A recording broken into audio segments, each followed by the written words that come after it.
वालेकुम क्लास। वालेकुम सलाम सर। वालेकुम सलाम सर।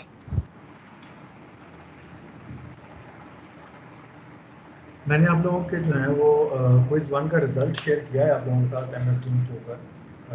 फाइल मैंने अटैच की है, उसको आप सबने देख लिया है।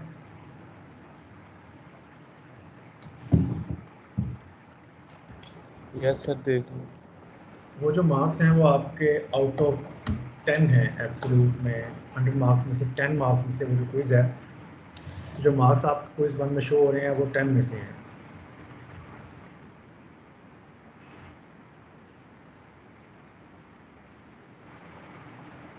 और दूसरी बात ये है कि यहाँ पे कोई ऐसा स्टूडेंट जिसने क्विज़ नंबर 1 नहीं दिया है। Yes sir. CR अवेलेबल है यहाँ पे?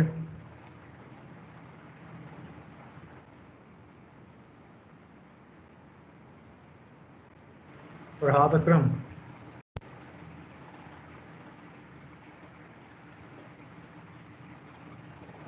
सर अभी उसने ज्वाइन नहीं किया। मुझे वो शो हो रहा है।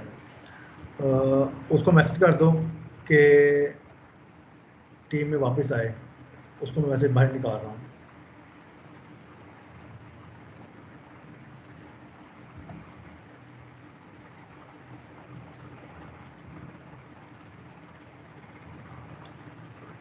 Okay, who will take the responsibility of CR?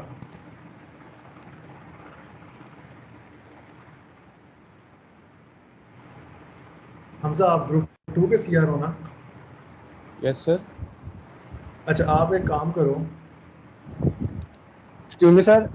Sir उसका Yes. माइक इशू आ रहा है, उसने मुझे मैसेज किया, कह रहा है मैं बोल रहा हूँ मगर मेरी आवाज नहीं आ अच्छा ठीक है, उससे को मुझे रही। पर्सनली सर आधा करेंगे सर, माइक इशू आ रहा है। उससे को मुझे पर्सनली कांटेक्ट करें। अच्छा हमजा, आप एक काम करो। आप जो है ना वो पहले तो लिस्ट बनाओ कि किन किन स्टूडेंट्स के क्विज़ नंबर 1 मिस हुए हैं। ठीक है, because of the internet connectivity problem, जो भी इशू है। मैंने मार्क शीट आपके साथ शेयर की हुई है और वो डायरेक्टली आपसे कांटेक्ट कर लेंगे। तो जिन स्टूडेंट का भी क्विज़ नंबर 1 मिस हुआ है वो अपना रजिस्ट्रेशन नंबर जो है वो हमजा को बता दें। Number 2, okay sir. कुछ स्टूडेंट्स के अगर आप अवार्ड लिस्ट चेक करो तो उसमें मार्क्स जो हैं वो लेस देन 5 हैं। That means you are failing your CLO number 1 in quiz number 1। अगर किसी स्टूडेंट के जो मार्क्स हैं वो क्विज़ 1 में कम हैं और वो क्विज़ को रीटेक करना चाहता है तो वो रीटेक कर सकता है। बिकॉज ये जो रिस्पॉन्स आप लोगों ने मुझे शो करवाया है, this is really bad and I am very disappointed कि आप जो हैं वो एट द एंड ये रिज़ल्ट मुझे शो करवा रहे हैं। तो जिन स्टूडेंट्स ने क्विज़ को रिपीट करना है वो रिपीट करें, और जिन स्टूडेंट्स का क्विज़ मिस हुआ है वो क्विज़ को जो है वो दोबारा से दे सकते हैं। उसके लिए जो डेट होगी या हम डिसाइड करेंगे, that would be in next week, और नेक्स्ट वीक में possibly that would be Tuesday. ठीक है, तो ट्यूसडे में वही जिस तरह लास्ट में हमने टाइम में कोई स्टार्ट किया था एंड किया था, सेम पैटर्न होगा, सेम फॉर्मेट होगा। लेकिन जिन स्टूडेंट्स ने उसको वापस अटैम्प्ट करना है वो वापस अटैम्प्ट कर सकते हैं। ठीक है, अब आपको आइडिया हो गया है कि सिग्नल सिस्टम में किस तरह की असेसमेंट आपकी होगी। सो जो आपकी मिस्टेक्स हुई हैं उनको अगर आपने कवर करना है, अगर किसके मार्क्स ओके हैं तो वो बेशक ना दे, लेकिन अगर इसको लगता है कि वो इम्प्रूव कर सकता है तो वो जो है हमजा को अपना रजिस्ट्रेशन नंबर बता दें। और अगर किसी स्टूडेंट का अस्सलाम मिस, वालेकुम सर। यस सर कुछ सीनियर भाई भी थे, वो भी कह रहे थे कि हमें पता ही नहीं चला क्विज का, तो हमारा भी कुछ करें। मैंने सीनियर्स में से एक स्टूडेंट को यहाँ पे कहा था कि वो सबको जो है वो यस सर, मैंने उन्हें बताया था कि एक सीनियर भाई को सर ने कहा था, तो पता नहीं अब उन्होंने क्या किया है। सर मैंने सबको बताया हुआ था। रजब, यस याद आ गया मुझे आप थे। अच्छा रजब, फिर एक काम दोबारा करो। अब जो है ना वो रिस्पॉन्स करता है, बिकॉज आप लोग फिर से रिपीट कर रहे हो और रिपीट के बाद भी अगर आपके ग्रेड्स वही आने या उससे भी पुअर होने हैं तो फिर रिपीट का कोई फ़ायदा नहीं है। ओके तो आई विल रिकमेंड कि आप सबको दोबारा इन्फॉर्म करो कि नेक्स्ट ट्यूसडे को सेम फॉर्मेट में सेम सिलेबस का दोबारा क्विज है। और ओके सर। उसके लिए आप दोबारा तैयार हो जाओ अगर किसी ने देना है तो। अगर किसी को क्विज 1 के रिजल्ट से सेटिस्फेक्शन है तो वो बेशक स्किप कर सकता है उसको। Okay sir. ठीक है, तो अब ये आप मुझ सबको इन्फॉर्म करो, जो भी स्टूडेंट्स, बेशक अपने कॉमन ग्रुप के अंदर शेयर कर दो कि जिन्होंने भी सिग्नल सिस्टम के कोर्स को रिपीट किया है उन सब के लिए ये इन्फॉर्मेशन है। बाकी सब इसको स्किप कर सकते हो इस इन्फॉर्मेशन को। और अगर आप ये मैसेज करके ओके मुझे सर। आपने वापस रिप्लाई करना है कि मैंने इनको मैसेज कर दिया है। ओके सर, मैंने अभी कर दिया हुआ है। चलें, दैट्स गुड। और दूसरे नंबर पे हमज़ा, आप सब के जो है वो कलेक्ट करो जिन्होंने नहीं दिया और जिन्होंने दिया है, और देन जो है वो भी जो है नेक्स्ट वीक के अंदर ट्यूसडे को क्विज़ वापस अटेम्प्ट कर सकते हैं। बिकॉज मैं नहीं चाहता कि आप लोगों के ग्रेड्स जो हैं वो सिग्नल सिस्टम में because of some issue, internet issue या कोई ऑनलाइन के मसलों की वजह से ख़राब हो। I am trying my level best कि आपको वो वैसे ही समझाऊँ जैसे कि हम एक रियल लाइफ में समझते हैं या एक रियल लाइफ में हमारी क्लास हो रही होती है। लेकिन अगर कोई इशू है तो मुझसे आप पर्सनली भी कांटेक्ट कर सकते हो। कोई आपको प्रॉब्लम फेस हो रही है, आई गेस मोबाइल आप सबके पास हैं और मोबाइल पे भी आप कोई इसको अटैम्प्ट कर सकते हो। उसके लिए लैपटॉप की रिक्वायरमेंट ऐसा नहीं है, तो जिनके पास लैपटॉप्स नहीं है वो मोबाइल से अटैम्प्ट कर सकते थे। लेकिन I guess I don't know क्या इश्यूज हुए हैं दूसरे एंड के ऊपर। लेकिन अगर किसी का कोई जेन्युइन इशू है और वो मुझसे उसको डिस्कस करना चाहता है तो वो मुझसे पर्सनली उसको डिस्कस कर सकता है। You have my number, and अगर आप MS टीम्स के ऊपर भी कॉन्सल्ट करना चाहते हो तो आप वहाँ पे भी टेक्स्ट कर सकते हो। लेकिन अब CRs और जब आपकी रिस्पॉन्सिबिलिटी है कि आप सबको ये इंटीमेट करो कि नेक्स्ट टाइम से पहले ट्यूसडे से पहले एवरीवन शुड बी हियर, जिन्होंने क्विज को वापस अटेम्प्ट करना है, जिन्होंने क्विज पिछली बार मिस किया और दोबारा देना है। सर। यस साहब।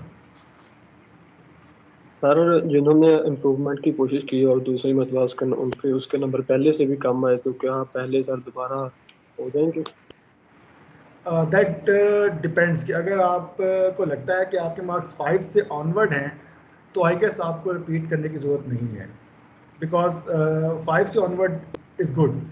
लेकिन अगर आपके मार्क्स 5 से कम हैं then you have to reattempt the quiz, because 5 से कम वाला तो जो है ना वो तो फिर CLO के फेल का मसला बन जाएगा। और अगर आप इस तरह करते करते आप हर एक में 50% से नीचे आते जाओगे तो एट द एंड आपके वो फिर CLO के प्रॉब्लम स्टार्ट हो जाने हैं। तो आपको CLO भी पास करनी है, आपको कोर्स भी पास करना है विद गुड ग्रेड्स। तो इसीलिए एज पर माई सजेशन, अगर किसी स्टूडेंट के 5 से कम है उसको री अटेम्प्ट करना पड़ेगा या करना चाहिए। और अगर किसी के स्टूडेंट के मार्क्स 5 से ज़्यादा हैं तो वो इसको स्किप कर सकता है। एंड यस, अगर आप क्विज को री अटेम्प्ट करते हो तो आपके जो मार्क्स मैं कंसिडर करूँगा वो दूसरे क्विज के होंगे। पहले वाले क्विज के मार्क्स अगर आपने री अटेम्प्ट कर लिया है उसको मैं फिर जो है वो डिलीट कर दूंगा। इट्स लाइक कि आपको जो है वो मैं एक्स्ट्रा टाइम दे रहा हूँ। आप इसके क्वेश्चंस वही होंगे लेकिन वही से मतलब की चीज़ें वही होंगी, लेकिन अब आपकी प्रैक्टिस पहले से बेहतर होनी चाहिए। तो अगर आपकी प्रैक्टिस पहले से बेहतर है दैट मीन्स अब कम मार्क्स आप नहीं आपके ले सकते, आपको आने चाहिए। अगर कम मार्क्स आ रहे हैं दैट मीन्स आप इस क्विज के लिए या इस कोर्स के लिए फिर एलिजिबल नहीं हो, आपको फिर ये कोर्स फेल ही करना चाहिए। तो बजाय इसके कि आप एट द एंड इस पर बार्गेनिंग कर रहे हो कि सर एक ग्रेड ऊपर नीचे हो जाएगा, इस तरह करते हैं उस तरह करते हैं, तो बेटर है कि हम उसकी चीज़ों की पहले से ही प्रैक्टिस करें कि अगर हमारा ग्रेड टारगेट हम A पे कर रहे हैं तो क्या हम A को अचीव भी कर रहे हैं कि नहीं। तो इसलिए आप थोड़ा सा होमवर्क खुद भी करो। मैं आपको दोबारा से चांस दे रहा हूँ, लेकिन ये हम बार बार इसको जो है वो इम्प्लीमेंट नहीं करेंगे। ये क्विज नंबर 1 था, आप का फर्स्ट क्विज था, फर्स्ट कोर्स था, इसलिए ये आपको चांस मिल रहा है। तो इसको आप जो है फुली यूटिलाइज करो और दोबारा से इसको जो है वो आपने अटेंड करना है। Same format, same pattern, same syllabus, लेकिन जो है वो क्वेश्चन में आप फॉर एग्जांपल वैल्यूज वगैरह चेंज हो जाएंगी।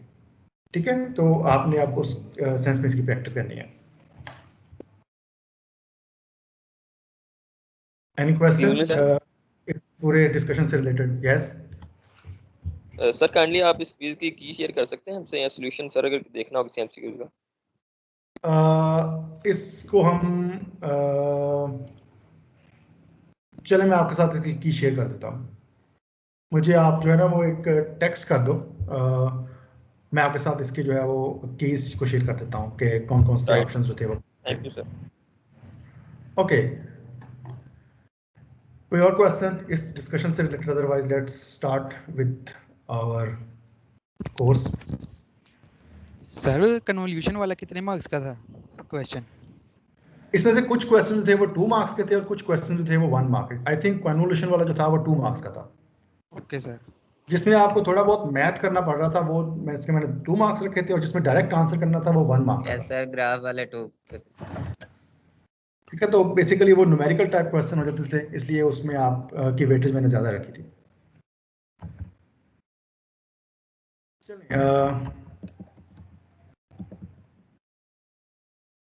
लेट्स स्टार्ट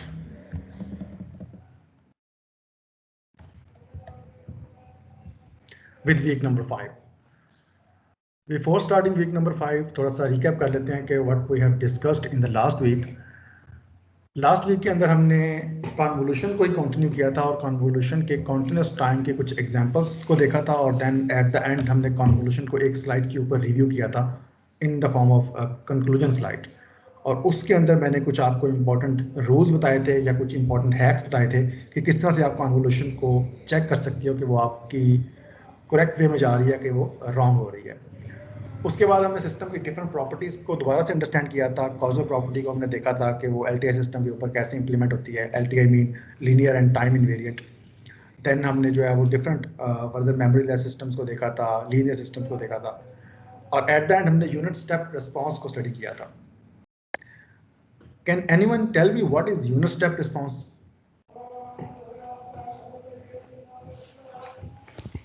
सर जो 0 से इन्फिनिटी को होता है। जो 0 से इन्फिनिटी पे होता है that is unit step function. Yes. तो what is unit step response?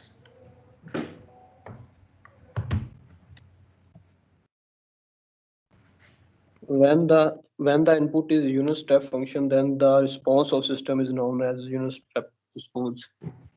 Exactly. Response means you are measuring things at the output of a system. So impulse response means impulse function. Impulse response mean response output of system when input is impulse. Unit step is a function, and unit step response mean that you are measuring the output of system when the input is unit step. Simple. Response mean you are measuring the output. किसकी output? Unit step output, impulse output, depends कि उसका नाम क्या है। Impulse response, impulse की output, unit step response, unit step की output, and that means कि you are categorizing your system. System का बिहेवियर एनालाइज किया जा रहा है with 2 different inputs. Okay, moving on. अब कुछ दोबारा से हम रिवीजन करेंगे। आई गेस ये टूल्स जो हैं डिफरेंशियल इक्वेशंस के आपने सर्किट 2 के अंदर भी यूज़ किए हैं to solve your RC circuit और आरएल सर्किट और आरएलसी सर्किट। सो किसी भी सिस्टम को we can define in the form of differential equation. ठीक है, तो डिफरेंशियल इक्वेशन में क्या हो रहा होता है, आप इनपुट से आउटपुट का रिलेशनशिप बता रहे हो, और एक simple first order constant coefficient differential equation क्या हो सकती है, that is the first derivative of your variables, for example dy over dt plus your simple variable, the output variable is equals to the input. Simple type of differential equation which is relating input to the output.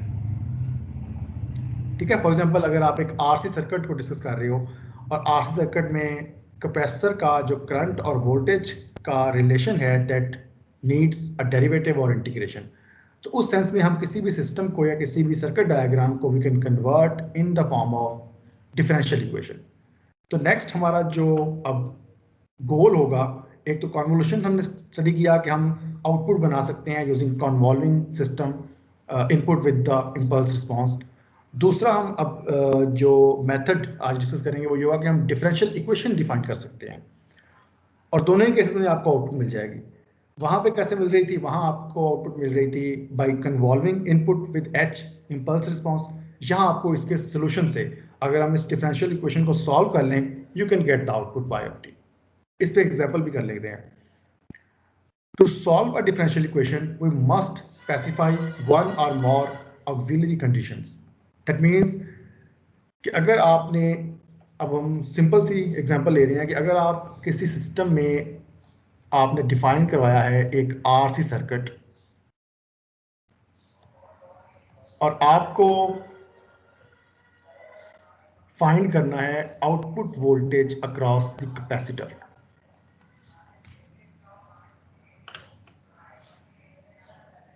हम इस tool को use करते हुए इस circuit को differential equation की form में convert कर सकते हैं, where currents and voltages of this circuit is basically related to the derivative and integration of capacitance in current और वोल्टेज।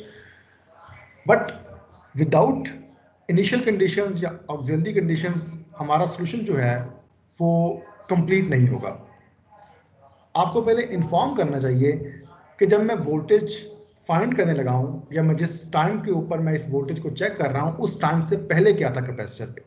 क्या कैपेसिटर पे 0 वोल्ट था कि कैपेसिटर पे 1 वोल्ट चार्ज था, -1 चार्ज था। तो मीन्स कि आपको इस इक्वेशन को सॉल्व करने के लिए पता होना चाहिए कि जिस टाइम पे सॉल्यूशन प्रोवाइड किया जा रहा है उस टाइम से पहले सर्किट की कंडीशन क्या थी। ठीक है, तो आपको इनिशियल कंडीशंस या ऑक्सिलरी कंडीशंस का पता होना चाहिए। और अगर आपकी ऑक्सिलरी कंडीशंस चेंज हो रही हैं दैट मीन्स कि एक ही सिस्टम के फिर मल्टीपल सॉल्यूशन भी हो सकते हैं। लाइक अगर मैं कह रहा हूं कि मेरे कैपेसिटर पे इनिशियल वोल्टेज जो था वो -1 था, एक सॉल्यूशन आ जाएगा। एंड लेट्स सपोज कि सर्किट वही है, इनपुट्स वही हैं and initial voltage is 0, solution change हो जाएगा।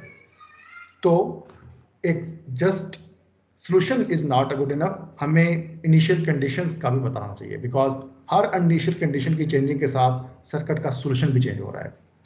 For example, use this example where x of t is equals to some exponential function and the function is multiplying with a constant k into u of t. अब कौन मुझे बताएगा कि x of t की value -1 पे क्या है at t is equals to -1? 0 sir. 0 क्यों? सर 0 है unit step U of t है। Because u of t is multiplying with unit whole step 0 exponential से factor. शुरू होता Exactly. U of t की प्रॉपर्टी ये है कि this function will always start from 0 and before 0 that means for negative t the function is 0. और अगर आपका u of t before 0 0 है तो इसके मल्टीप्लिकेशन में जो भी होगा वो भी 0 से पहले 0 होगा। ओके, अब इस इनपुट की जो आउटपुट फाइंड करने के लिए हमारे पास डिफरेंशियल इक्वेशन अवेलेबल है, दैट इज सेम जो हमने पिछली एग्जाम्पल में देखी है, dy over dt first derivative linear constant plus 2 times your output is equal to x of t। हमने इसमें से y of t को फाइंड करना है। अब हम एग्जाम्पल वही लेंगे हमारी RC सर्किट वाली, क्योंकि वो हम उसको बेटर जानते हैं। अब RC सर्किट में दो चीजें हैं, एक तो हमने इनपुट अटैच कर दी, then we are giving the resistor value and then we are connecting our capacitor, and this is some voltage at the input V in, and this is the voltage across the capacitor. I am naming it at VC, and this is some resistor R, and this is with the capacitance C. Okay, इस पूरे circuit के अंदर कितने voltages हैं या कितने voltage source हैं? Source only one है sir. Just one source and that is V in. Okay, अगर मैं कहूं कैपेसिटर के ऊपर स्टार्टिंग वोल्टेज जो था वो 2 वोल्ट्स है, तो क्या कैपेसिटर का वोल्टेज रेजिस्टर के क्रॉस ड्रॉप होगा?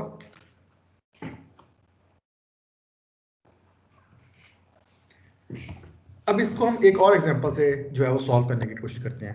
हम एज्यूम करते हैं कि हमारे पास सर्किट सेम है, यहाँ पे एक इनपुट वोल्टेज अप्लाई की जा रही है और यहाँ पे हम अप्लाई कर रहे हैं value of the resistor, and यहाँ एक और वोल्टेज सोर्स है some VC, and this is the closing of circuit. What is superposition principal?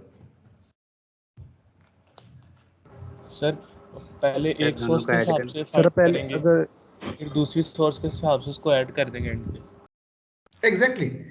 तो अगर हमारे पास हमें फील हो रहा है कि कैपेसिटर के ऊपर कुछ इनिशियल चार्ज था, दैट मीन्स कि वो चार्ज ओवरऑल सर्किट में कुछ अफेक्ट करेगा।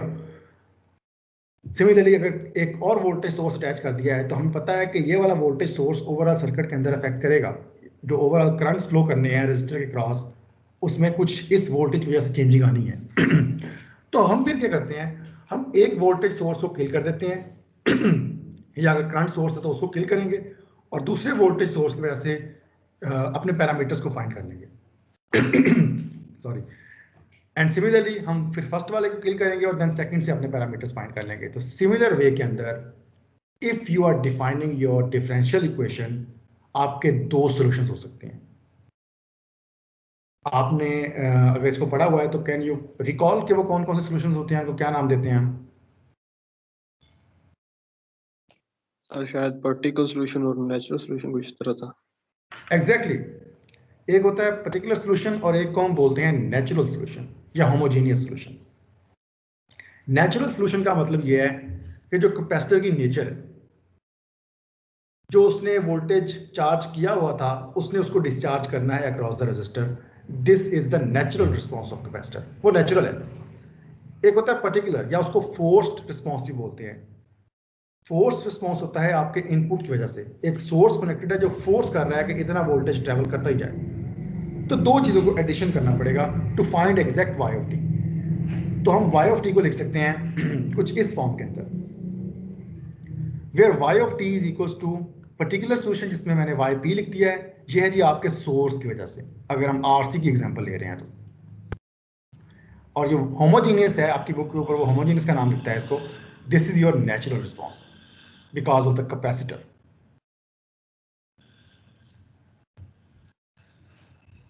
ठीक हो गया।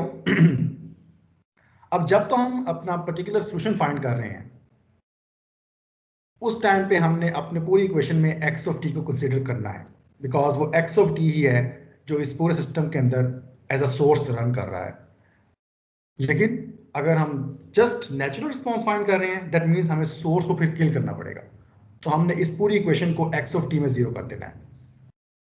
ठीक है, एक टाइम हम एक्स ऑफ टी रख के उसको चेक कर रहे हैं और देन दूसरे टाइम के ऊपर हम एक्स ऑफ टी को जीरो करके उसको चेक कर रहे हैं, तो इससे हमारा नेचुरल रिस्पॉन्स चेक हो रहा है।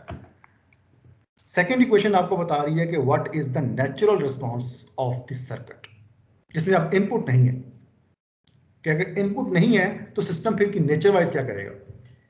यहां पे हम इनपुट को लगा रहे हैं और सिस्टम को फोर्स कर रहे हैं कि तुमने एक्स ऑफ टी के इक्वल आना है। तो ये आपका फोर्स रिस्पॉन्स हो गया या पर्टिकुलर रिस्पॉन्स हो गया। ठीक है, तो इसको आप बोलते हो फोर्स रिस्पॉन्स, या यहां पे वो इसको पर्टिकुलर का नाम देता है, और यहां आपका आएगा नेचुरल रिस्पॉन्स जहां पे उसको वो होमोजीनियस का नाम देता है। इन दोनों इक्वेशन में बताओ कोई इशू है तो कि कैसे क्रिएट हुई है और ये क्यों क्रिएट हुई है।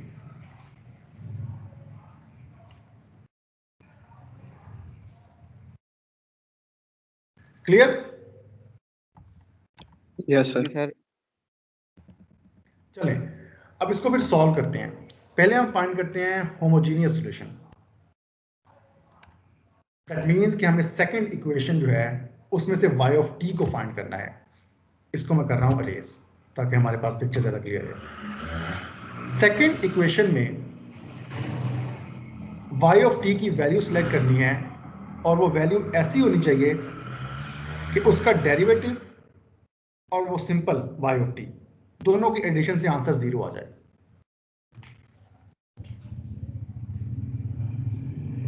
पहले हम चेक करते हैं कि y ऑफ t क्या है और देन हम उसके अगेंस्ट फाइंड करेंगे उसका डेरिवेटिव जो है वो कैसे इक्वल आता है। लेट्स सपोज कि एक एक्सपोनेंशियल फंक्शन है और उसको हम फाइंड करते हैं कि एक्सपोनेंशियल फंक्शन जो है वो क्या था और देन उससे जो है वो नॉर्मल ऐड करने के बाद आंसर 0 आना चाहिए। एंड सिमिलरली इक्वेशन नंबर 1 के अंदर derivative of y of t plus 2 times y of t input के इक्वल आना चाहिए। तो ये दो चीजें हैं, एक तरफ वो 0 के इक्वल होना चाहिए, एक तरफ वो इनपुट के इक्वल होना चाहिए इक्वेशन नंबर 1 के अंदर। And this is equal to actually k times exponential of 3t। मैं u ऑफ t को इग्नोर कर रहा हूं। एक्सपोनेंशियल ऑफ 3t का डेरिवेटिव क्या होता है? ठीक है, तो इसका मतलब एक्सपोनेंशियल फंक्शन जो है एक्सपोनेंशियल ऑफ x, उसका डेरिवेटिव जो है वो एग्जैक्टली वही होता है या उसकी इंटीग्रेशन एग्जैक्टली वही होती है, जस्ट एक कांस्टेंट साथ मल्टीप्लाई हो रहा होगा या वो डिवाइड हो रहा होगा। तो वो कांस्टेंट क्या है, उसको हम किसी आर्बिट्रेरी वैल्यू से डिफाइन कर लेते हैं। लेट्स सपोज कि वो आर्बिट्रेरी वैल्यू जो है ना वो a है।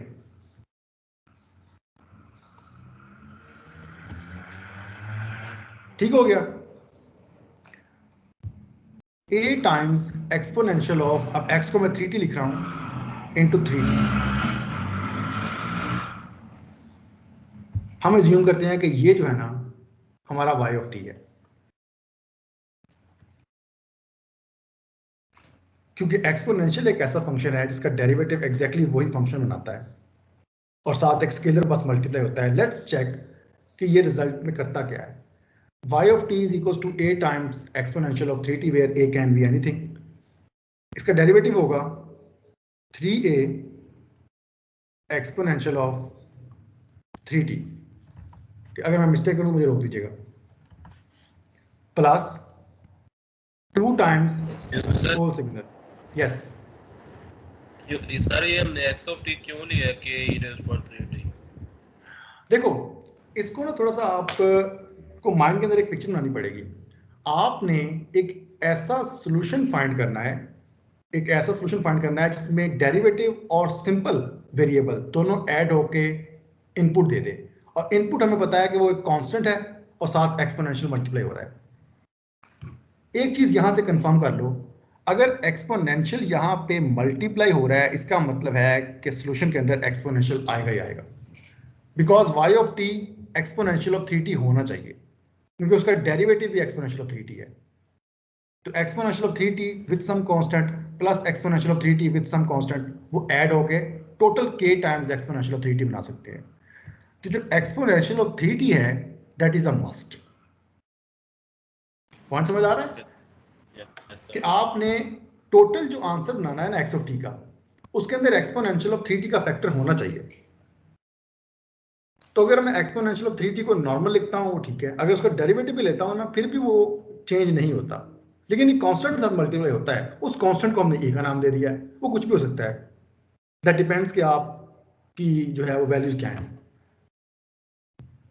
अब ये बन गया 3 times a into exponential of 3t, और दूसरा फिगर बनेगा हमारा 2 एज इट इज, और हम एग्जैक्टली सॉल्यूशन लिख देंगे a into exponential of 3t।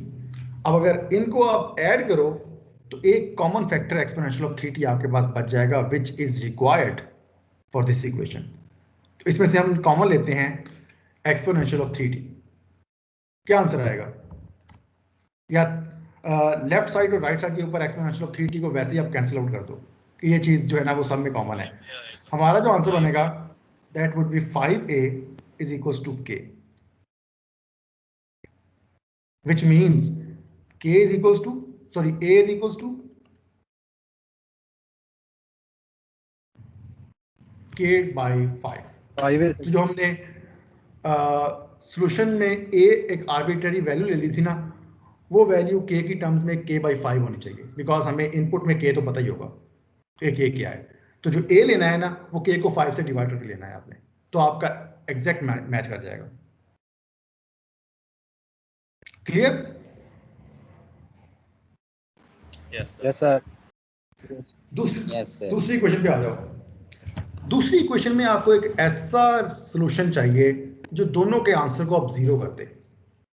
पहली बात तो यहाँ पे ये कंफर्म होनी चाहिए कि एक एक्सपोनेंशियल साथ कंफर्म है, लेकिन एक्सपोनेंशियल के साथ अब ऊपर जो फैक्टर आना है वो डिसाइड करना है, बिकॉज एक्सपोनेंशियल का डेरिवेटिव और उसका जो है वो सिंपल वाला एक्सपोनेंशियल ही होता है, लेकिन हमें अब कैंसिलेशन करनी है। दिस प्लस मींस यहाँ कुछ सब्ट्रैक्ट करके हमने दोनों को कैंसिल करके जीरो बनाना है। तो यहाँ पे कुछ माइनस टाइप होना चाहिए, ताकि जब उसका डेरिवेटिव ले माइनस पीछे आ जाए और देन वो ऐड होके कैंसिल करते। सर v के पावर 2t है। लेट्स सी, आप शायद जो है वो क्विकली सॉल्व कर लिया, लेकिन हम जैसे जो है ना वो थोड़ा सा स्लो चलते हैं। अच्छा, पहला तो अब ये है कि एक्सपोनेंशियल कंफर्म है, उसको मैं एक वेरिएबल का नाम देता हूं कि मुझे नहीं पता उसकी पावर में अब क्या आना है। लेट्स से कि वो एक्सपोनेंशियल ऑफ st है। s can be any number, और साथ हमें एक कांस्टेंट भी चाहिए, बिकॉज एक्सपोनेंशियल के साथ क्या मल्टीप्लाई होना है उसका भी हमें आइडिया नहीं है। Let's say that is b। इसको हम जो है वो लेके मूव करते हैं, and y of t is equals to b times exponential of s t. यहाँ हम एस टी ले रहे हैं, यहाँ पे हमने 3t लिया था बिकॉज हमें पता था कि सॉल्यूशन के अंदर इक्वल टू में 3t आना ही आना है, लेकिन यहाँ हमें अब इसको जीरो बनाना है, इसका मतलब एक्सपोनेंशियल की पावर का भी आइडिया नहीं है। तो ये भी वेरिएबल, एस भी वेरिएबल है और बी भी वेरिएबल है। y ऑफ t का फर्स्ट डेरिवेटिव क्या होगा?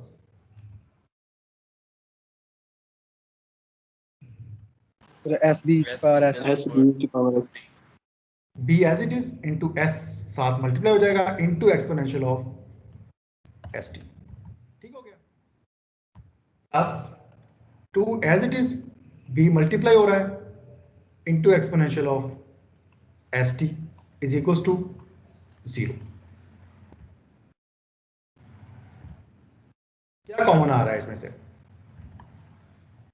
अगर मैं b times exponential of s t common ले लूं, the remaining factor will be plus 2 and this whole thing be equal to 0। और हम एज्यूम कर रहे हैं कि हम एक फाइनाइट वैल्यूज के अंदर हैं, दैट मीन्स कि एक्सपोनेंशियल की पावर के अंदर तो हम जो है वो माइनस इन्फिनिटी नहीं लिख सकते जीरो बनाने के लिए। एक ही चीज है जो इस इक्वेशन को जीरो कर सकती है, दैट मीन्स कि s should be equals to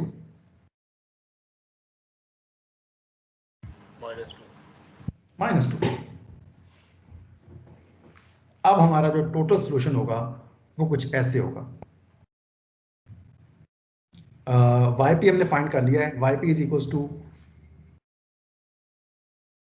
k/5 into exponential of 3t। Exactly ये वाला सॉल्यूशन मैंने लिख दिया है, जहां पे a की वैल्यू थी वो k/5 थी, प्लस दूसरा सॉल्यूशन हमने लिखना है वो है जी b times exponential of -2t। ऐसे ही है ना? And this thing is equals to y of t for t value greater than 0 because unit step involve है।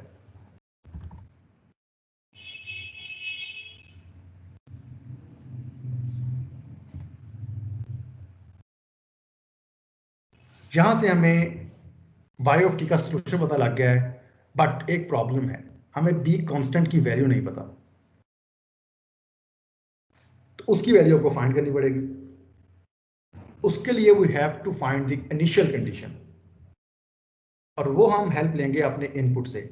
We are saying that input is equals to 0 for t less than 0। अगर input 0 है, that means y should also be 0 for t less than 0। So हम कह सकते हैं कि y of 0 is basically 0, या इसको 0 नेगेटिव का नाम दे लो आप, कि 0 से थोड़ा सा पहले y की वैल्यू भी 0 थी। And this is the initial condition कि y of 0 is equal to 0, and this will help us in finding the constant b। इस पूरी इक्वेशन में जो हमने लास्ट में सॉल्यूशन की फॉर्म में फाइंड किया है, put t is equal to 0।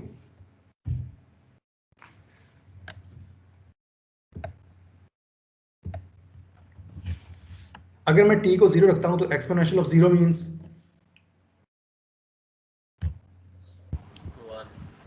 ये चीज 1 हो जाएगी। 1 multiply by k/5 is k/5। Similarly exponential of 0 something is again 1, तो ये सिर्फ b बचेगा। तो इसको मैं सिंप्लीफाइड फॉर्म के अंदर अब यहां लिख देता हूं, k/5 plus b is equals to y of 0, and y of 0 अभी हमने फाइंड किया है, दिस इज 0। तो यहां से b की वैल्यू क्या आएगी? -k/5। सॉल्यूशन कंप्लीट है। a की जगह पे k/5 है और b की जगह पे -k/5 है, where k is given in the input, and this is a complete solution of your system, और जिसकी इक्वेशन आपको यहाँ पे डिफाइन की गई थी। Any question?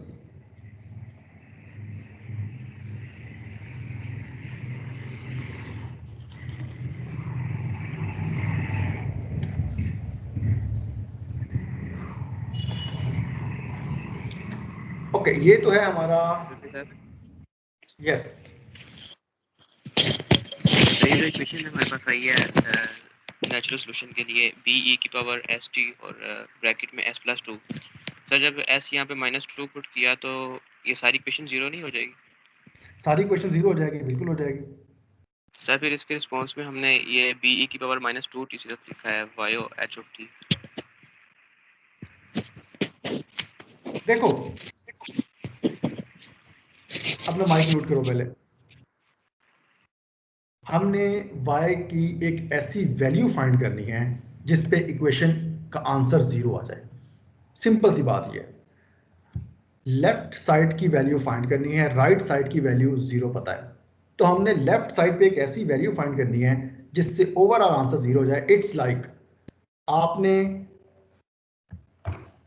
सोर्स को यूज नहीं किया हुआ, आप दो चीजों की जो इक्वेशन है इन the form of for example KVL लिख रहे हो, और सॉरी यहाँ पे एक रेजिस्टर भी होगा। You are saying the voltage drop across resistor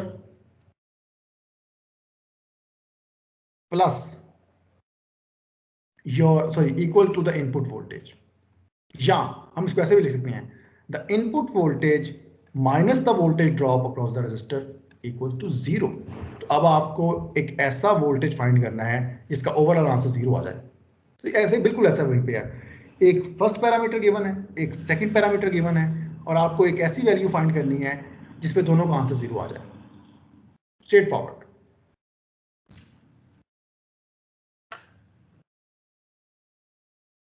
dy of D of T, that means के y का डेरिवेटिव लेना है, जो भी सोल्यूशन होगा उसका डेरिवेटिव होगा, प्लस नॉर्मल 2 से मल्टीप्लाई होगा और आंसर जीरो आ जाएगा। अब हम इसको काउंटर चेक कर सकते हैं। हमने कहा था कि y ऑफ टी जो है वो b times exponential of s T है, और इसको मैं ऐसे भी लिख सकता हूँ बिकॉज हमें s की वैल्यू पता है, b times exponential of -2t। Do me a favour और b times exponential of -2t को इक्वेशन के अंदर पुट करो, चेक करो कि आंसर जीरो आता है।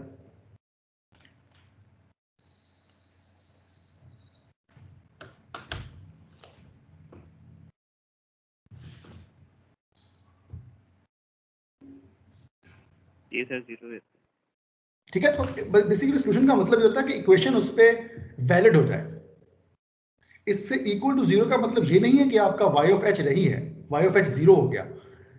y ऑफ h को फाइंड करने का वे ये है कि सोल्यूशन जो है वो जीरो की फॉर्म में फाइंड करना है, कि जब टोटल जो है आपके सिस्टम में x है ही नहीं, x की जगह पे जीरो है।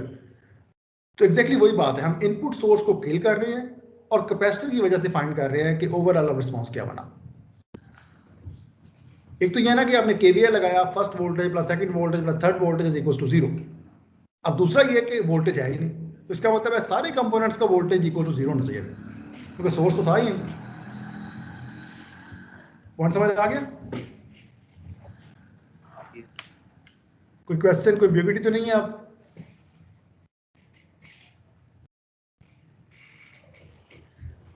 चलिए आगे चलते हैं। हम ही हमने जो है वो फाइंड किया है फर्स्ट ऑर्डर के लिए। अगर इसको हमने जनरलाइज करना हो nth ऑर्डर के लिए तो उसको हम इस फॉर्म में डिफाइन कर सकते हैं। ठीक है, n एंड m जो है वो कोई भी वैल्यूज हो सकती हैं, और स्टार्ट करेंगे हम k is equal to zero से। जीरो मीन्स कि आपका कोई डेरिवेटिव नहीं है, जस्ट y ऑफ t आएगा, उधर सिर्फ x ऑफ t आएगा। और अगर आप k की वैल्यू को 1 कर दोगे तो फर्स्ट डेरिवेटिव आ जाएगा, then second order derivative, then third order derivative, up to nth order derivative. और a और k जो हैं, a के और b के, ये साथ कॉन्स्टेंट्स मल्टीप्लाई हो रहे हैं, इनकी वैल्यू भी डिफरेंट हो सकती है। तो first summation is equal to 0 to n, और आपका जो ऑर्डर है वो n तक जा सकता है, nth order constant coefficient differential equation. और अगर हम एज्यूम करें कि n की वैल्यू 0 है, तो आपका जो सॉल्यूशन है वो जस्ट एक सिंपल फॉर्म में आ जाएगा, वेयर जो आपकी, चलिए होमोजेनियस देखते हैं। What is homogeneous solution in this case? कोई बताएगा मुझे होमोजेनियस या नेचुरल सॉल्यूशन कैसे निकलेगा? अगर हम इनपुट को जीरो के एक पर रखते हैं तो हमारे पास होमोजेनियस आ जाएगा। दैट मींस के right hand side completely equal to zero. Because अगर वो पहले 0 है उसका फर्स्ट डेरिवेटिव भी 0 होगा, उसका nth डेरिवेटिव भी 0 होगा, उसका 10th डेरिवेटिव भी 0 होगा। ठीक है, तो x ऑफ t 0 मीन्स सारे के सारे डेरिवेटिव भी 0 और सबका सम भी 0। तो होमोजेनियस सॉल्यूशन के लिए आपको जस्ट y फाइंड करना है फिर, और वो सारे y's जो है वो कंबाइन होकर 0 बनाने चाहिए। और अगर मैं कहूं कि इक्वेशन नंबर 1 के अंदर n की वैल्यू 0 है, तो इस इक्वेशन को आप सिंप्लीफाई करके इस फॉर्म में लिख सकते हो। If n is equals to 0, that means k की जो वैल्यू है वो 0 से 0 तक जाएगी। दैट मीन्स के y ऑफ t का कोई डेरिवेटिव नहीं होगा। k 0 का मतलब है कि आप जस्ट y ऑफ t ही ले रहे हो, कोई फर्स्ट ऑर्डर डेरिवेटिव नहीं होगा। When k is equals to 1, that means first order derivative. अगर k इज इक्वल्स टू 0 है, 0 ऑर्डर डेरिवेटिव। तो 0 ऑर्डर मीन्स आप डायरेक्टली फंक्शन ही लिखोगे y ऑफ t। a0, यहाँ पे a0 आ जाएगा, इसको उसने राइट साइड के ऊपर शिफ्ट करके डिवाइड कर दिया है 1/a0 where k is equals to 0, और बाकी समेशन आपका एज इट इज आ गया। ठीक है, तो जस्ट एक सिंपल केस हो गया अगर आप डेरिवेटिव को इन्वॉल्व नहीं कर रहे हो तो। डिपेंड सिस्टम क्या है। अच्छा, दूसरे एंड के ऊपर ये तो है ना हमारा कॉन्टिन्यूस टाइम के अंदर we are playing with the integrations and derivatives.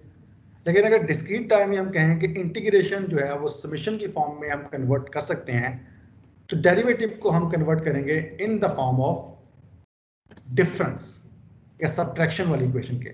तो इसको हम बोलेंगे linear order difference equation, not differential equation. और nth के लिए इसको हम इस तरह से डिफाइन कर सकते हैं, जस्ट डेरिवेटिव के साइज को आपने जो है वो सब्ट्रैक्शन में कन्वर्ट कर दिया है। अगेन nth ऑर्डर है where k can be changed from 0 to n to find the y, और k is equals to 0 का मतलब है you are just getting y of n. Then k is equals to 1, first difference, second difference, third difference, and इस तरह से ये continue करेगा। इस इक्वेशन को हम इस फॉर्म के अंदर भी कन्वर्ट कर सकते हैं। अब ये जस्ट डिफरेंट फॉर्म्स हैं सेम इक्वेशन की। यहाँ पे इसने ये किया है कि इस समेशन साइन को एक्सपेंड कर लिया है for k is equals to 0. k is equals to 0 means this will be a0 and this will be y of n, और बाकी जो है वो k is equals to 1 से ऑनवर्ड से चलना है अभी।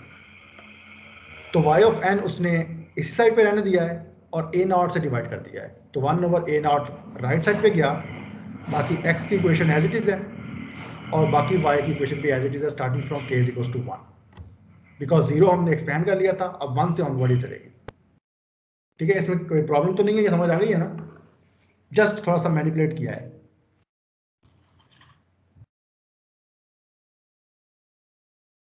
यस अब इसमें अगर हमने होमोजेनियस फाइंड करना है, same rules, just put x is equals to 0, that means के right side completely will be 0।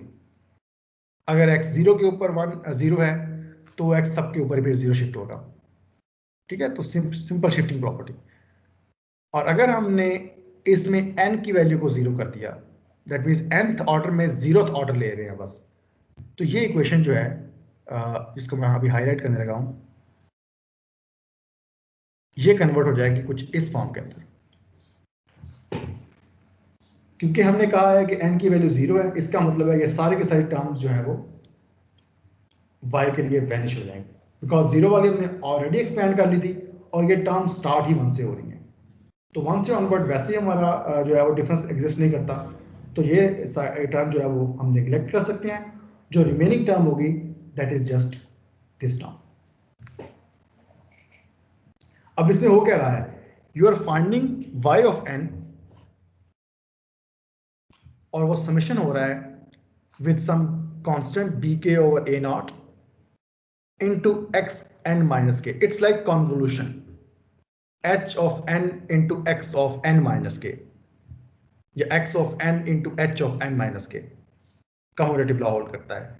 तो इसमें से फिर h of n क्या होगा, h of n होगा जी bn over a0, but just in limits के लिए, बिकॉज हमने इंटीग्रेशन की लिमिट्स कही हैं 0 से m तक, तो h of n भी जस्ट यहां वैलिड है bn over a0। अगर आपका h of n जो है वो with in a bound valid है, इस सिस्टम को आप बोलते हो फाइनाइट इंपल्स रिस्पॉन्स सिस्टम, क्योंकि आपके जो इंपल्स का रिस्पॉन्स है एच एन है वो एक लिमिट के अंदर डिफाइन हो रहा है, वो बाउंडलेस नहीं है, वो इन्फिनिटी की तरफ नहीं जा रहा।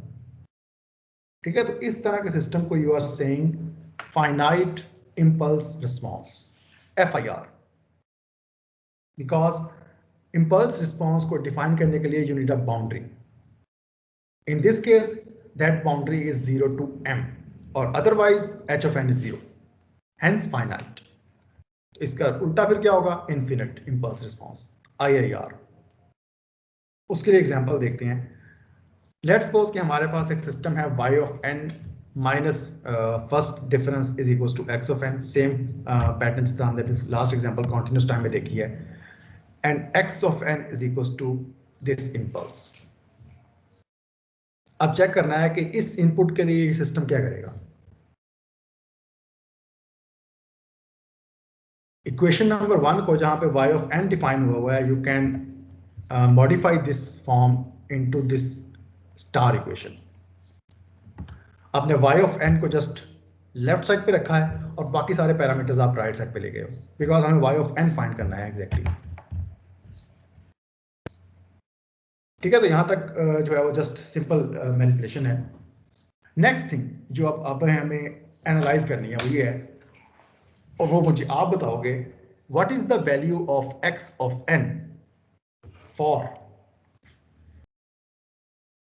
n is equals to less than 1, sorry, n is equals to less than -1।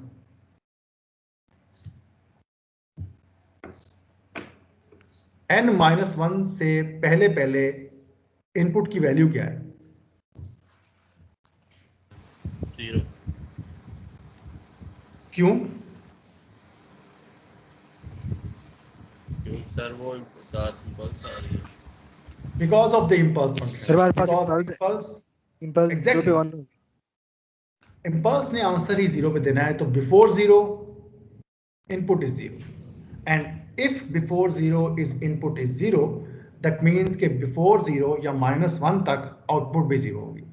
Hence we can write y of n is equals to 0 for n is less than equals to 1, -1 sorry। और इससे फिर हमें एक चीज ये पता लगती है कि एंड पे जहां पे हमने सिस्टम को चेक किया है वो एग्जैक्टली 0 होगा, बिकॉज इंपल्स ने काम 0 से स्टार्ट करना है। तो 0 से पहले पहले अगर हम चेक करें तो y of -1 आता है, और y of -1 बेसिकली 0 था। This is your initial condition कि इनपुट को अप्लाई करने से पहले आउटपुट 0 थी। अब चेक करते हैं डिफरेंट वैल्यूज के लिए।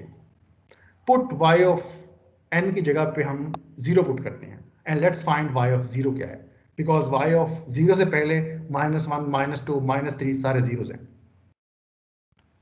So let's find y of 0, and this will give you x of 0 plus 1/2 times y of 0 minus 1. What will be the answer?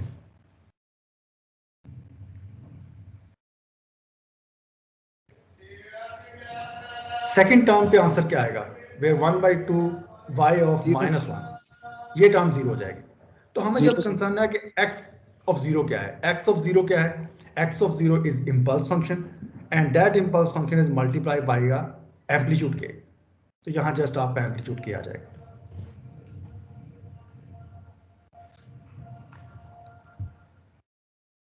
सही है, क्लियर हुआ?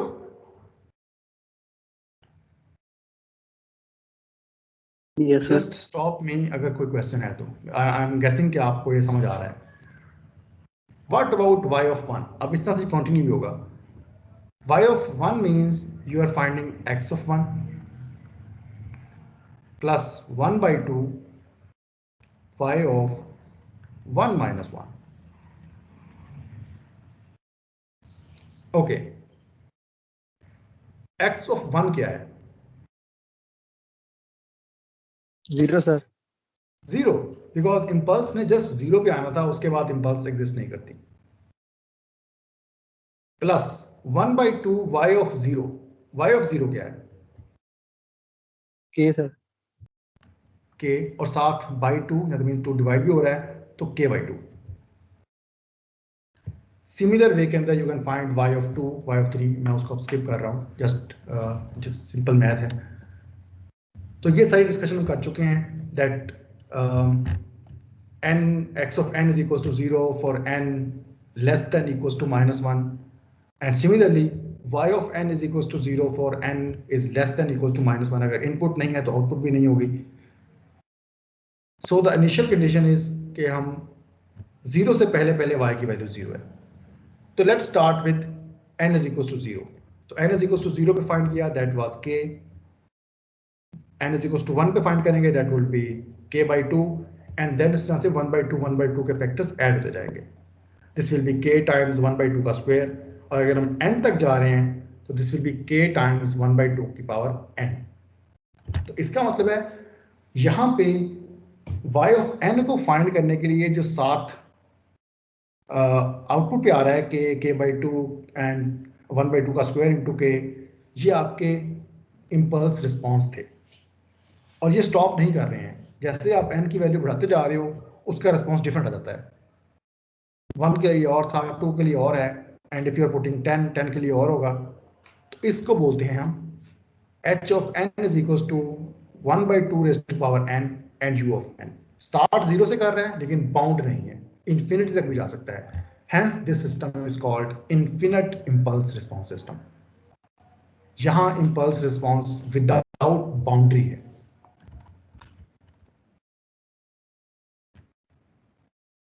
ठीक है, अब इन सिस्टम्स की ये जस्ट एक बेसिक सी चीजें हैं, आई गेस आपको वैसे पता होंगी। ब्लॉक डायग्राम कैसे होती है, कैसे बनाते हैं। Let's suppose we have a function y of n plus some first difference is equals to some input with a constant। उसको हम थोड़ा सा मॉडिफाई कर सकते हैं, y of n को आप लेफ्ट पे रखो, बाकी सबको आप राइट पे शिफ्ट कर दो। तो इस तरह के सिस्टम को हम अगर ब्लॉक डायग्राम के अंदर कन्वर्ट करना चाहते हैं तो उसके लिए कुछ स्टेप्स जो हैं वो ये होंगे। अब चेक कर लेते हैं। पहले आपको दो चीजों को ऐड करना है। एक फंक्शन ये वाला है और एक फंक्शन ये वाला है। इन दोनों टर्म्स को ऐड करना है, इसका मतलब आपको पहले एडर का ब्लॉक चाहिए। तो एडर का ब्लॉक कैसे आपने डिफाइन करना है? जस्ट ऐड का साइन लगाओ और दो इनपुट्स लगा दो, फॉर एग्जांपल x1 x2, और जो आंसर आएगा that will B x1 plus x2। एक और चीज हो रही है, हर एक टर्म के साथ कोई कॉन्स्टेंट्स मल्टीप्लाई हो रहे हैं, तो कॉन्स्टेंट्स को मल्टीप्लाई करने के लिए आप इस तरह का एरो सिंबल यूज करोगे और उसके ऊपर वो कॉन्स्टेंट की वैल्यू लिख दो। फॉर एग्जाम्पल अगर इनपुट x ऑफ n है, उसको इस एरो से हमने डिनोट किया, साथ a डिफाइन कर दिया, this will B a times x of n। Constant multiply हो जाएगा। जस्ट एक टर्म को डिफाइन करने के लिए एक वे है, आपकी बुक के ऊपर जो डिफाइन हुआ है। अब तीसरी चीज क्या है, कुछ डिलेज भी हैं। फॉर एग्जाम्पल n की वैल्यू में 1 का डिले करना है, तो डिले के लिए वो ब्लॉक यूज करता है d का। x ऑफ n को इनपुट करो, d ब्लॉक में दो। अब फॉर एग्जाम्पल आप यहाँ पे -1 भी लिख सकते हो, जस्ट फॉर मोर प्रिसाइज। तो -1 का मतलब है x में -1 का डिले आ जाएगा। अब इस सारे को अगर कंबाइन करें और इक्वेशन की हम ब्लॉक डायग्राम बनाएं, that will be something like this. कैसे बनी है? x ऑफ n जो है वो आपने फीड करना है। x ऑफ n को पहले आपने b के साथ मल्टीप्लाई करना है। तो यहां हमने उसको मल्टीप्लाई कर दिया, ठीक है। उसके बाद इसने ऐड होना है, तो you are using adder block और इन एडर ने कंबाइन होकर आउटपुट y बनानी है। उस y की एक कॉपी जो है वो आपने डिले से पास करवाई और उसमें n-1 का डिले आ गया, और उस n-1 डिले की टर्म को आपने -1 कांस्टेंट के साथ मल्टीप्लाई किया यूजिंग एरो सिंबल, और then you are adding things. So this is the diagram representation of the system that is described by the equation. Quickly इसकी एक और एग्जांपल कर लेते हैं। अब यहाँ पे डिफरेंस की जगह पे डेरिवेटिव है, लेकिन प्रोसीजर सारा वही है। एडिशन के लिए वही होगा, मल्टीप्लिकेशन के लिए using same sign, and then वहाँ पे आपने इसको नाम दिया था ये डिफरेंस क्रिएट करेगा या ये शिफ्टिंग करेगा, यहाँ पे ये डेरिवेटिव करेगा। ठीक है, तो कंटिन्यूस टाइम और डिस्क्रीट टाइम में कन्वर्जन के लिए, and the overall will be something like this. कैसे हुआ? Starting from the right side x of t provide किया गया with constant factor b over a, तो यहाँ बी ओवर ए से मल्टीप्लाई कर दिया, ऐड कर दिया। किसके अंदर ऐड करना है? इस y ऑफ t के फर्स्ट डेरिवेटिव को लिया और देन उसको -1 ओवर से मल्टीप्लाई किया और देन ऐड कर दिया। ठीक है, इन दोनों डायग्राम्स में कोई कंफ्यूजन है तो बताओ। जस्ट स्ट्रेट फॉरवर्ड रिप्रेजेंटेशन है। एक्सक्यूज मी सर, वो प्रीवियस वाली भी रिवाइज कर देंगे। रिवाइज कर देते हैं। आपने सेकंड इक्वेशन को इन the form of block diagram represent करना है। ठीक है, तो एक तरफ ऑब्वियसली हमारी इनपुट होगी, पहले इनपुट लिख दो x ऑफ n, ऑब्वियसली दूसरी साइड के ऊपर हमारी आउटपुट जाएगी, तो एक तरफ हमने आउटपुट लिख दिया। अब कनेक्शन कैसे हुए हैं? पहले आपने इनपुट में b को मल्टीप्लाई करना है, तो हमने क्या किया, x ऑफ n में एक एरो साइन यूज किया और साथ b लिख दिया, तो अब ये बन जाएगा b times x of n। तो यहां बन गया जी b times x of n। इसको ऐड करना है बिकॉज इस एडिशन। ठीक हो गया। और ऐड किससे करना है? जो आउटपुट y आनी थी उसमें पहले एक शिफ्ट करो, तो हमने राइट साइड से स्टार्ट किया, एक शिफ्ट दिया डिफरेंस से, वो n-1 बन गया। उस n-1 के साथ -a का कांस्टेंट मल्टीप्लाई करवाना है, तो यहां हमने उसका कांस्टेंट मल्टीप्लाई करवा दिया यूजिंग एरो सिंबल, और देन ये टर्म जो है उसको प्रीवियस bx की टर्म के साथ ऐड किया, और अब जो आपको फाइनल आंसर मिलेगा that will be your y of n। और देन ये y ऑफ n फिर से यूज होगा नेक्स्ट के बनाने के लिए, तो इसलिए काउंटलेस लूप है। x ऑफ n जो है वो प्रीवियस y ऑफ n से मिला, तो आपको नेक्स्ट y ऑफ n दे देगा। ठीक है, इस तरह भी हमने लास्ट में चेक किया था, y की प्रीवियस वैल्यू यूज होती जा रही है और नेक्स्ट बनती जा रही है। और सिमिलर ट्रेंड्स हमने यहाँ देखे हैं। यहाँ पर जस्ट डिफरेंस की बजाय आपने डेरिवेटिव को यूज कर लिया है because of the continuous time.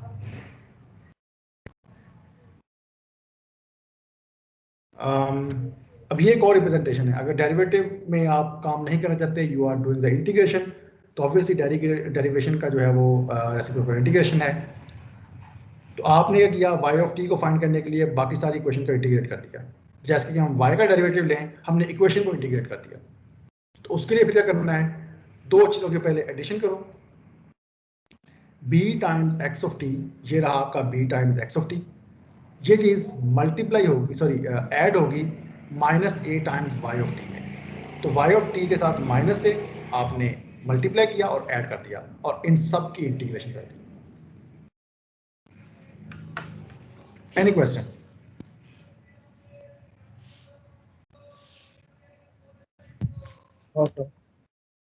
ठीक है जी, तो यहाँ बंद करते हैं। इस तरह की ब्लॉक डायग्राम्स पॉसिबली मैं आपको किसी असेसमेंट में दे सकता हूँ। Just I will give you the equation and I can ask to draw a block diagram. तो इसी वे में आप इसकी ब्लॉक डायग्राम में कन्वर्जन कर सकते हो। ठीक है, इसकी प्रैक्टिस भी आप जो है वो कर लीजिएगा। जस्ट सिंपल रूल्स हैं, आपने वही स्टेप्स फॉलो करने हैं for addition, for multiplication and for the for example derivative and integration. I'm going to close this.